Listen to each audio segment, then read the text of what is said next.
Hey everybody, I'm Jack Reeder with Future Pastimes, and I'm the designer of the Moritani expansion, which is the third expansion for the classic Dune board game, the 2019 edition from GeForceNine. In this video, I'm going to be talking about strategies and tips for playing House Moritani, led by the ruthless Viscount Hundro Moritani. Now, the Moritani faction is all about terrorism. That is, in fact, their little short expression, you resort to terrorism. And that is central to what the Moritani faction does, but it's not necessarily their strongest way to win the game. So there are really two aspects to the Moritani faction that I'm going to cover here. One has to do with their terror tokens.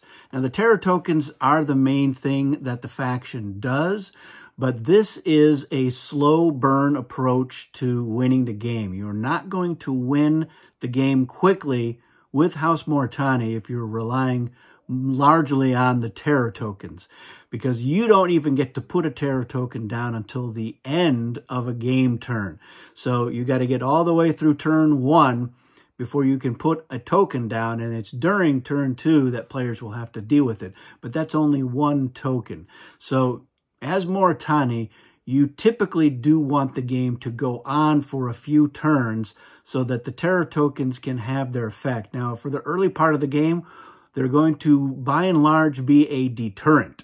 So when there's a stronghold that has a terror token in it, other factions are going to try to avoid it for as long as they can. So you're going to start the game with 6 terror tokens, and you're going to have them behind your shield, and at the end of the turn, you will choose one to place face down. So this is what everyone else is going to see. It's going to have the horse head for Moritani, and it'll say terror. And then there will be a symbol on the other side that corresponds to the different symbols on your faction sheet for their effects. So other players will want to peruse your faction sheet periodically through the game as they weigh the risk-reward of triggering one of your tokens. And again, the way it works is you put a token into a stronghold, even one under storm, as long as it is one that doesn't have a token already. A terror token, that is. And then, when another faction ships or moves forces into that territory, including an advisor from the Bene Gesserit, you may trigger that token, and the last force, the one force that triggered the token, that faction will have to deal with it if it's an effect that will harm other factions. So let's quickly go down what those effects are and how they work. So the first one is the Mushroom Cloud. That is atomics. So if you are familiar with the extended universe novels, which is where the Moritani details come from, you will know that they did try to use their family atomics in a way that pretty much goes against the Great Convention. So we have that here as well. You can place that into a stronghold. And if somebody triggers it, then atomics goes off, all forces, and there's only going to be forces in there, but ambassadors, for example, they're, including advisors, they're all sent to the tanks. And then you're going to place the Atomics Aftermath token in that stronghold as a marker, because for the rest of the game, no faction, not even the guild, can ship directly to that stronghold. You can still move into it, and it still counts as a stronghold for the win, but you do have that new restriction of not being able to ship into it, which can be a very important thing to have happen later on. You may want to set off atomics just to prevent players from being able to ship into Carthage, for example, because it is one of the most important strongholds. You'll still have ornithopters if you start your movement in there, but what it prevents somebody from doing is shipping into Carthage and then moving into Siege Tabor, for example, or even moving into Arakeen, because they can't ship in there. So they could move in, but they can't do the ship and move because they can't ship there. So there is a special repercussion, though, for House Moritani and their ally. If atomics is set off, your hand size is reduced by 1. So that is that's the punishment the Imperium levies on you. And so just be aware that setting atomics off really early in the game as Moritani is probably not to your advantage, and it doesn't necessarily make you a very attractive ally, although we will get to that in a minute. Our next one we have is Assassination, and that is this one here with the little hexagon with the spikes on it. And again, if you've read the books, you'll know exactly what this is a reference to. But the way that Assassination works is you're going to pick a random leader from the triggering faction, and it's going to go to the tanks, and then Moritani will get spice in the strength of that leader. So that is an effect that not a lot of factions are looking forward to, especially if there's a chance they could lose a Count Fendering or a Fade, a really strong leader, and which is a big payday for Moritani as well. Our next one is the knife with the spice, and that is Extortion. So this is the only token, really, that doesn't have a negative effect per se for the player triggering it. So what's going to happen is you will get 5 spice from the spice bank, but you won't collect it immediately. It goes in front of your shield as if it were a bribe, and you will collect it in the Mentat pause. And then what happens is at that moment, going in storm order, each other player has an opportunity to pay you 3 spice, and only one player will need to do it. And if they do, then your extortion token will be removed from the game. But if nobody gives you the spice, then you're going to get that token back, and you may place it again. It's a small income, but pretty nice.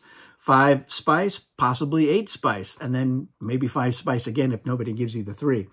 Our next one has a little hand reaching for either for spice or for a treachery card, and that is Robbery. So when it's triggered, you can either take the top card of the treachery deck and add it to your hand, even if your hand is full, and then you can discard down to your hand limit. So this lets you get rid of a worthless card or something that you don't need or duplicate, but you are getting a free card.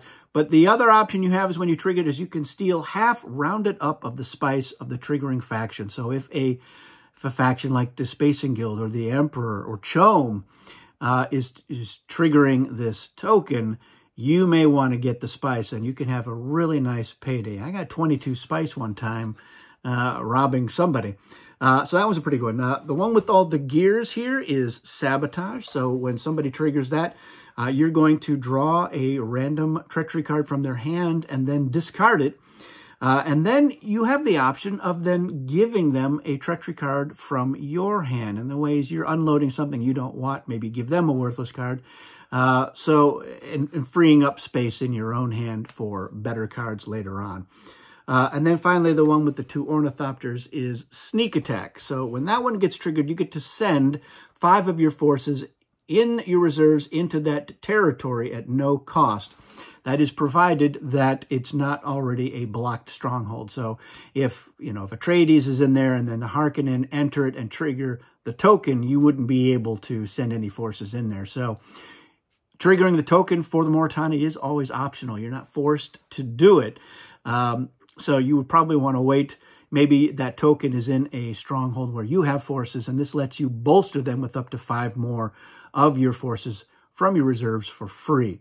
So these are all nice, but similar to how the ambassadors work for ECAS, you as Moritani are going to have to be very careful and considerate about which tokens you want to place where and in which order, because if you put down, for instance, you put down Sneak Attack in a stronghold and then you set yourself up where you're like, you're not even there, or it's going to be stronghold blocked, so it's not going to get triggered or it'll be wasted. You don't want to do that. You maybe don't necessarily want to put atomics down, or you do want to put it down, but don't trigger it until you feel like it's going to have a big impact. If you're going to be able to take out a lot of forces of one faction, even if you're going to lose some forces and have that hand size limitation, it may be worth it. It also, like I mentioned earlier, means that shipping into that faction is now a little more problematic and creates additional logistics for all of the factions to have to deal with. So the terror tokens are probably for a lot of people the most fun. They add a lot of tension to the game, so they are great. But as Moritani, your strategy is going to be prolong the game until you can get to our next advantage on the sheet. And that is enemy of my enemy. And this, in my opinion, is the strongest advantage that Moritani has. But it is a little bit wacky in how it works. So what happens is, and it does require you to have a terror token on the board. So this is really where placing a terror token is going to be really important. When you get to that Mentat pause and you're thinking about which token to place, also be very careful about where you're going to put it, especially when you're looking at where the storm is and where it's likely to be in the next turn. And that is because the way enemy of my enemy works is when a faction enters a stronghold with a terror token, instead of triggering it, you can offer to get into an alliance with that faction. Now, this is critical for a couple of reasons. The first one being you're forming an alliance outside of the Nexus. So you might be doing it before a Nexus has even occurred, say turn 2 or turn 3. It's been spice blows, but no worms have come up, so nobody is in an alliance. But if you have managed to position yourself in 1, possibly 2 strongholds, especially during the shipping and movement of that turn, and somebody else who's maybe in 1 or 2 strongholds is in a position to trigger that token, you can form an alliance, and now you're both in 4 strongholds, and you are going for the win with an alliance before anybody else is in an alliance. And the second part that makes it even more critical is if this happens late in the shipping and movement phase, it means that few, if any, of the factions will be able to do anything about it. So you may have only a few forces in a stronghold, but maybe there's a terror token there. So nobody's going into that stronghold. They're maybe going after spice, or there's a weak force somewhere, or the player who's going late. Let's say it's the Emperor who can afford to send a lot of forces down. And they say, yeah, I'm going to ship a bunch of forces into Carthage, and I'm going to move 1 into the terror token and trigger it so that we are in a position to get into an alliance. Now, if there has been a Nexus, the other great thing about enemy of my enemy is it lets either or both of you break alliances that you're in to form a new alliance. And really, the whole point of this is to get into an alliance with somebody when few, if any, of the other factions can do anything about it. And that is what makes it so powerful. And you having that leverage of where you're going to put it down and deciding whether or not to trigger it. Now, technically, if you say, let's form an alliance, and they say, no, you have to trigger the token. But it's Dune, and Dune is a very social game. So you could have had a conversation with somebody well before they triggered it, so that you both know what's going to happen there. And that's the beauty of it. So that is really where the terror tokens come into play. You've got a lot of flexibility about which ones to put down, and you may want to put one down that, knowing that you're hoping that someone will trigger it to get into the alliance. But if they refuse to get into the alliance, you perhaps want to punish them, or you want to set yourself up to benefit in some way. So maybe it is something like extortion or sneak attack or robbery that benefits you without necessarily shaking things up too much. Anything that will get you spice is almost always a good idea. The ones that are the real deterrents are going to be things like assassination, maybe robbery or sabotage, things that if somebody is coming in there because they plan to battle you, you want to be able to punish them. So assassinating one of their leaders, it maybe puts them in a position where a safe leader or a strong leader is now off the board for them. Or sabotage, they're going to lose their one good card that they were counting on to be able to defeat you. Or you're stealing half of their spice, and now they can't spice dial in advance, and you can. So those are the tokens that you maybe want to set and keep in places where your forces are, so that you've got a safety net if you get into a battle in that stronghold. But the other thing you are always going to be wanting to be mindful of is which tokens are likely to trigger the enemy of my enemy effect so that you and that player can capitalize on where you are on the board. Now, there's a couple other things that you can take advantage of here. One of them is your Duke Vidal advantage. Now, Duke Vidal is technically an ECAS leader with a 6 strength and no traitor card. But even if ECAS is not in the game, you have the ability to steal use of Duke Vidal.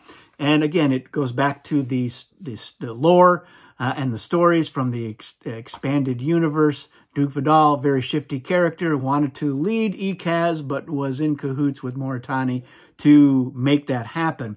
So he's a leader that either faction can take advantage of. And the way that Moritani does is they just need to be in 2 or more battles in strongholds, not counting any battles with House ECAS. So that's where Vidal draws the line.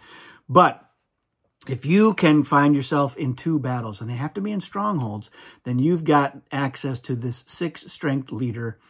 No traitor card, can't be a face dancer either. So it could be very useful for going for the win. And again, if somebody else has control of Duke Vidal, like the ECAS faction may have triggered their ECAS ambassador, so they have Duke Vidal, or they've given it to their ally, or he was killed earlier and now the Tleilaxu have made him a Gola. It doesn't matter, you get him. So your advantage here overrides those other effects. And so keep that in mind. You may want to just send one force off on a suicide mission just so that you can get into 2 strongholds and battle, just so that you've got Duke Vidal for use. Now, in the advanced game, you've got one more advantage, and it is a pretty good one, but it has a variable effect. You may get a lot of use out of it. You may only get 1 use. You may technically get no use out of it, but it can be leveraged pretty effectively most of the time. It's called Assassinate Leaders. So what's going to happen is you're going to have your traitor card at the start of the game, and you're going to want to make sure that you do pick a leader of someone else's faction. If you're playing advanced, it's going to be more valuable to you, I think, in the long run than keeping a safe leader against the Tleilaxu, for example. And that is because if you get into a battle with the faction that that leader belongs to, and that leader was not in the battle, and you lose the battle, and also you didn't kill the leader that they did have. So there's a lot of variables, like I said, but you get to reveal that traitor card and assassinate that leader. So let's say, for example, that you've got Lady Jessica. You get into a battle with the Atreides, and you're going into this battle knowing that you're going to lose. In fact, maybe you send in 1 force, you use a low-value leader, or better yet, a cheap hero. They win the battle. You didn't kill Gurney Halleck, but you reveal Lady Jessica and you have assassinated her. She goes to the tanks and you get 5 spice for her. So that's great. But then in the Mentat pause, at the end of the turn, you're going to draw a new traitor card. So Lady Jessica will stay face up. She can't be assassinated again. Her card will not enter into the traitor deck, so she will never be a traitor or a face dancer, which is the only good news for that faction. The other is that if you did get another Atreides leader, you could not use assassinate again. So you can only assassinate each faction 1 time. But let's say that you did draw Gurney Halleck as your replacement. You can call traitor with Gurney Halleck. And once you do call traitor, then your assassinate leaders effect is over. It will also be over if you've revealed, if you've drawn one of your own leaders. In the unlikely case that they show up, even if they are captured by the Harkonnen, you can't assassinate that leader. So you're trying to draw a leader from each of the other factions if you can. That's the best way, because you'll be able to pop one of their leaders and get spice for it each time. The downside is it does require that you have lost that battle. So you're going to want to pick and choose these things. The other thing is that, if they do play that leader, then you can call traitor on it and just win the battle. So at some point you may decide that it's more valuable to you to lose assassinate leaders and win a battle with a traitor reveal, than to assassinate it for spice.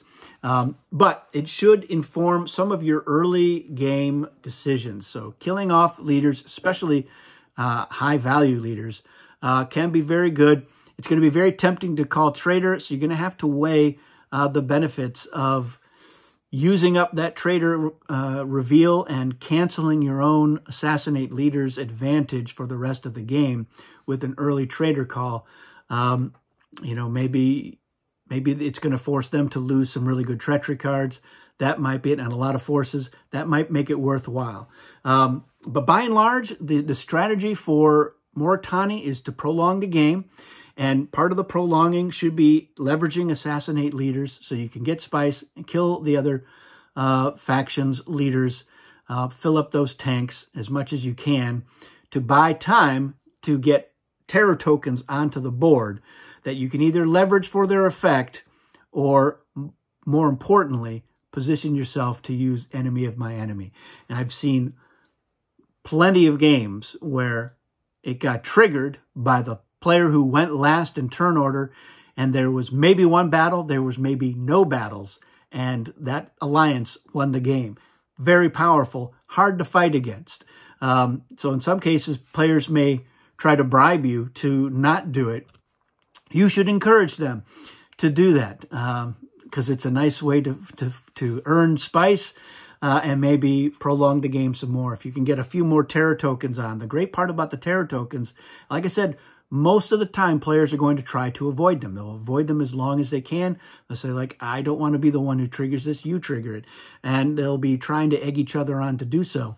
But the more that they get on the board, the harder it is going to be for somebody to avoid them. But you may be able to position yourself into a couple of strongholds where you have a good number of forces, and then you've got your pick of which faction you want to have trigger it. And they maybe trigger it by just sending more of their own forces into a stronghold where a terror token is, and they have forces already. So they say, yeah, I've got 5 guys there. I'm going to send 4 more forces down, trigger that token, will form enemy of my enemy alliance, and then you're both in 4 strongholds and maybe have a pretty easy time winning the game that way. So that is my recommendations for Moritani. If you have had a chance to play with Moritani and have won with them or seen them win, share any other tips that you may have seen or thought of in terms of how to make them work. Like I said, they're not going to win early unless, you know, turn 2, enemy of my enemy. That's their best bet for an early win. But even there, it's a little bit tricky. They want to prolong the game. So yes, let me know if you have any other questions or any other comments on Moritani. That's it for this one. Thanks everyone for watching, and we'll see you again soon.